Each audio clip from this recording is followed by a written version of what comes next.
So, Kat, when you ship something and something goes wrong, for example, unexpected duties, or maybe the duty just happens to be really expensive, the customer wasn't expecting it. And if the customer doesn't end up accepting the package, I guess you lose the item or it has to be shipped back to you. Essentially, yes. When you are a online retailer and you have a customer that's in a different country than you are and you're shipping your product to them, you really rely on your carrier to get that product in across the border. There's a few ways you can send that item. You can send the item with the duties and taxes paid for in advance. So you can use Zonos to help you calculate that, collect it from the customer, and then it's a seamless process. When that package enters their country, they don't have to pay the taxes again.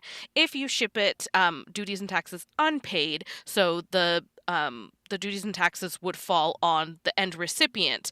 They've paid for the product, they've probably paid for shipping. You send that product out, it arrives in their home country, and they have to pay again to receive it. So if there is a really high duty percentage on that, if it's an expensive product and just by nature of percentages, they're being asked to pay again another 100 euros or something for that product. It can make for a not pleasant experience, and sometimes they will say no. Ultimately, maybe I don't need this.